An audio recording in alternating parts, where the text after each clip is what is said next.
Ngibingelele Gashenge, ngibingelele iBhele, ngibingelele Indlela Yamithi Yamakhosi, ngibingelele onke amakhosi akhele isifunda saseZululand. Ngibingelele omeya bonke abakhele isifunda, amakhansela onke abefundisi egameni leNkosi Jesu Kristu. Ngale nkathi singena okhethweni ka-1994 sizokhumbula ukuthi sasithenjiswe izwe lesethembiso, sesithenjiswe iKhenani, sithenjiswe uju lwezinyosi. Sizokhumbula ukuthi ngale nkathi kungenwa okhethweni kwaba nezivumelwano ezazikhuluma ngobuholi bomdabu neqhaza lazo kuhulumeni wentando yeningi. Sizokhumbula ukuthi kwaba nodaba lweSilo, konodaba lwamakhosi. Kodwa okukhulu kakhulu kubili nje namhlanje i-NFP esifundeni saseZululand efisa ukuba ikhulume ngakho nokukhathazeka nokufisa ukuthi sengathi uJehova ngoba ezokwenza imilingo uba iqembu le-NFP liphathe omasipala abaningi lulubheke nalolu daba olwethenjiswa ubaba uMandela lwethenjiswa nangabanye, udaba lokwakha izindlu emphakathini yakithi. Okusithinta kakhulu ukuthi iZululand ngokwesakhiwo sayo sikamasipala inhlokovisi yayo ilapha Ondini. Uma ilapha Ondini isendaweni yenkosi yakithi yakwaMpungose oZokhupha. Umuntu uyabheka ukuthi idolobha ubukhosi bangaphambili bakwaMpungose beseka indawo yakwaMpungose uba yakhe isishayamthetho esidala sakwaZulu, yaphinde yakha lesi sishayamthetho thina singafundi isidala lesi silapha ya-Ondini la okunanesithombe senkosi yethu uShaka. Kwaba ukuthi-ke uma kukhulunywa lapho sakhathazeka thina njengabantu abahlala khona nabasebenzela khona ukuthi hawu, sibona izindlu zomxhaso all over kanti indawo yenkosi uMpungose yayithenjisiwe, futhi indawo yenkosi uMpungose noma nje isizwe sakwaMpungose emahlabathini sanikela ngomhlaba omningi ukuba kwakhiwe isishayamthetho esidala, yanikela ngomhlaba omningi ukuba kwakhiwe izindlu zikahulumeni. Ngoba uma ubuka kwa-A kunezindlu lapho zikahulumeni ezakhiwa endaweni yakwaMpungose, ubuphinde ubuye uthi uyabuka ku-B South, C and D, B North kwa-D, zikhona lezi zindlu ezakhiwe zinikelwe umhlabathi, unikelwe inkosi yakwaMpungose. Kuningi inkosi yakwaMpungose nesizwe sayo esinikele ngakho ukuba kuthuthuke undi ngaphandle kokubheka imihlomulo. Kodwa ngale nkathi uhulumeni kusukela ngo-1994 kuze kube izolo ebusuku uyihlinzekile indawo eningi ngezindlu, kodwa lobu bukhosi obabambe iqhaza elingaka ukuba thuthuke undi, ngoba asikho isakhiwo sikahulumeni esezingeni esakhiwe kula makhosi awu-9 asemahlabathini ngaphandle ukuthi sakhiwe enkosini yakwaMpungose. Iyaqaphela iyakunxusa futhi i-NFP eZululand ngaphansi kwabaholi be-NFP kuzwelonke nasesifundazweni ukuthi kungani yona ngani inkosi yakwaMpungose nesizwe sayo sona ngokuba sinikele ngomhlaba, nokuthi inkosi yakwaMpungose iyona yodwa esisile ayisilela, akukho ngisho yodwa indlu lethiwa izomxhaso ezakhelwa abantu abahlwempu kwabahlwempu eyakhiwe la endaweni yenkosi uMpungose. Siyanxusa ukuthi ngomasipala abazongena kulolu khetho ngomhla ka-5 balibuke udaba lwaMpungose, balibuke nayo kwamanye amakhosi, ngoba ePhithiphithini nje inkosi uNobuthelezi ziyisithupha izindlu ezakhiwe khona.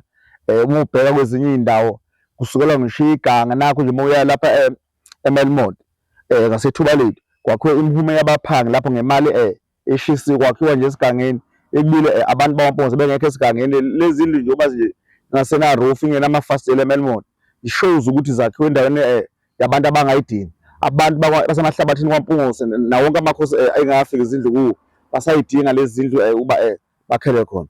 Sibuke futhi ukuthi into esukumisa i-NFP njengoba ubuholi bethu bebuhlangene nangempelasonto bunxuse ukuba mina njengohwiphi we-NFP la eZululand ake ngiyozwa ukuthi eZululand kumiphi ukwakhelwa kwabaholi bomdabu izindlu. Yebo amakhosi asemahlabathini akhe kahle, kodwa iqiniselo lithi okusijabulisa uma uhulumeni uzokwakha lezi zindlu. Sasijabulisa ukuthi phela inkosi uma isidlulile noma isikhotheme ngeke indodana yayo ingene iyolala endlini kayise. Sasesinethemba ukuthi uma uhulumeni eqamba amanga ethi uzokwakha izindlu, ngoba phela konke wayethembisa nje, kwasala nje ukuthi asithembise ukuthi usithengela ushukela mahhala, asithengele itiye mahhala, amarayisi mahhala. Avele athi nje yodwa bathi ufuna ukuqala ngithi mina hawu naye nayo intombi ngilobole ngiqede ziwushaya akwenzakalanga-ke lokho. Ngakho-ke siyafisa ukuthi akake nakho akubheke ukuthi awuziphi kanti iy'godlo lezo ayethembise ondabezitha ukubakhela na. Ilokho esikhathazayo nesithuya khona ukuthi ake sikhulume mhlawumbe uma sikhuluma bazozwa ngoba baxoxele eduze abeze ngcono sigibele kulibhele negeshenge sithi alalo simemezele ngoba imilomo yethu ayizwakali. Kuyasikhathaza ngoba zingishilo ukuthi amakhosi akhe kahle kabi, kodwa sasijabulisa thina ukuthi labo abazongena ebukhosini emva kokuba abazali babe bedlulile bangene phela ngoba kusho ukuthi le ndawo le mizi ibizwa kwakhiwa njengey'godlo ey'lindile ngoba uzokubuka msakazi ukuthi isilo esebuzile umhlobombani ibizakhile iy'godlo, kodwa uthe uma engena ingena indlulamidi nayo yakhe isayo ngoba ngeke ilale endlini kayise. Ngakho-ke siyacela thina ukuthi uhulumeni angabi uhulumeni wezethembiso. Siyacela-ke kuShenge, sicele nakubaba uBulawayo oyiboniselwe wonke bakwaCoct basondelane noMinister wakwa-Finance balibuke ngokusheshayo lolu daba bathi kuya ngathi ngabe manje kuthunyelwe i-material, kuthunyelwa imishini ezogugula zonke lezi iy'godlo zamakhosi kwakhiwe. Uphinde uhulumeni u-speed up uhlelo lokwakhiwa kwezindlu endaweni yeNkosi uMpungose.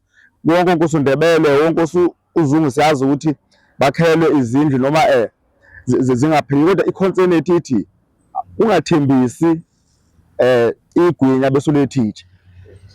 Mhlawumbe Mahlobo omunye uzoyibuza ukuthi uMahlobo i-NFP mayithola amandla bethembe inikeza amandla izokwenza lokhu nalokhu. Omunye uzothi i-NFP ike yakhona eZululand, mhlawumbe yini ingakuphakamisanga lokho? I-NFP iholo kwaMagwazamsibe iKwaZulu Natal yonke iyona yodwa kuseyiyo yodwa futhi eyakhela amakhosi akithi eZululand indlu yokuhlanganela enechember, inama-ofisi ezisebenzi ngoba inendaba nesi umsebenzi wayo, ngoba umsebenzi weZululand amanzi nezindlu zangasese. Ngakho iZululand yaba isibonelo iy'tshela ukuthi bazobona phela ukuthi eZululand sekunendlu, amakhosi awahlupheki uma ala ekhaya eZululand anendawo yayo. Even ngisho umasipala waseZululand enye component ayithathile wayisalapha ngoba isakhiwo lesisihle esilapha nangase eBuildit. Ngakho iZululand close to amakhosi ngendlela eyisimanga ngenkathi ikhothe NFP. Ayikho inkosi engatholanga ogandaganda ngababili emakhosini awu-34 ngoba sikholelwa ekuthenini awekho amafemu eZululand, khona iy'tolo zo-Shoprite ngoba nje nawe uyifakela ikhathi yakho nje mhlawumbe uyithola ngeplaza wayethola empangeni. Khona iy'tolo lezi ezisinikeza kakhulu indawo yokuthi sithole ukudla nani nani, kodwa ayikho ifemu ekhona eZululand. Ngakho-ke lo wayewumeya unkosikazi kaMagwazamsibe wanquma ukuthengela onke amakhosi aseZululand. Uma uhambe enhla kwemizi yamakhosi la eZululand ufica ihholo endaweni yenkosi, ukuze inkosi ibe njani isebenzise lezo ndawo. Wayebhajethile futhi kaMagwaza ngoba mhlawumbe ngabe bathi usaphila nakwakuthiwa i-NFP isaphethe ngabe ogandaganda emakhosini bacelele 10 ngoba i-program ebeyifake kwibhajethi yakhe leyo. Ngakho ubudlelwane obuhle be-NFP namakhosi busezingeni leli lithi sesisole wona amandla phela ukuthi siqhubeke ney'nhlelo futhi phela mancane bekudlula u-34 ngeke i-NFP ihluleke eZululand ukwakhela amakhosi awu-34.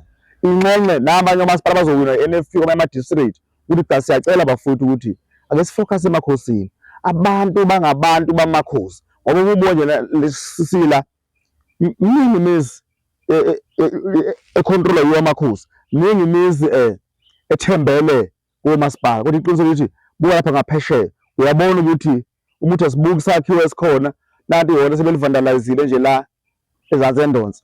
Uthi uyinyusa amehlo khona lapha eNdonsa kunenkulisa eyakhiwe kwaMagwazamsibe ukuze iy'ngane zamakhosi zikwazi zisizwe amakhosi zikwazi ukuthi ziyoqala ukuncela.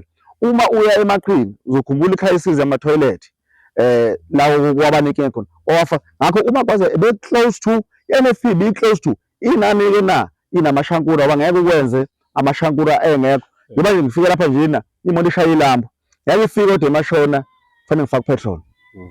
Ngakho-ke ngifuna ukuthi-ke Geshenge nawe Bhele iqiniso lithi i-NFP yathi mayisungulwa yajoyinwa amakhosi amaningi. i-NFP yaya komdala isazosungula yayobika ukuthi sesiphuma inxiwa samuhela lapha ebesikhona, hhayi iy'ngane seziningi kakhulu ngeke kwazi ukuhlala egcine elilodwa. Yabike sekubuya futhi wahamba kwaMagwaza-Msibiya wayothula ubuholi sibuya eNkomfeni, waphinde wethula amakhansela onke e-NFP ayekhona eSouth Africa. Ngakho-ke ubudlelwane obuhle ubuya khona esigodlweni laphana eNyokeni unyawo elikhulu on-your-right elakho bani ukaMagwaza-Msibiya. Ngalesi khathi yayingakabikho leya ndawo le yayilapho lesisa state amanyana ethi untshona khona phela ingane efanele ihlale ngasemfuleni, kodwa sengathi mase kuhwalala ngoba oGeshenge akusiyo abantu ongabaqonda ayikwazi ukuyohlala kuphi ehholo. Okusho ukuthi ubudlelwane obuhle uma uya lapha kwaLinda uZulu uzwafika ogandaganda abafakwa i-NFP ihholo kaMagwaza-Msibiya. Ngakho sithi abasibuyise futhi so that sizoqhubeka la esasigcine khona ukusiza amakhosi, ngoba siyakholelwa emakhosini, siyakholelwa ebuholini bomdabu ukuthi njalo amakhosi ahlulela ngokulungile kunami nje. Ngeke mina Geshenge ngikwazi kahle nje ukuthi uyiliphi iqembu bese ufike uzongitshela ulambile. Ngithi mina hamba uyodla lapho wakufunda khona ukuthi. Kodwa inkosi uma ifika izofika inkosi ilalele iphume kosomabhizinisi njengeyonke usomampongose izoya phela kubantu abahoba nangehlabathi ukuthi ngifuna ukudla abantu, kodwa mina ngizokubuka isikibha kanti inkosi ayibuki isikibha ibuka usizi olukhona.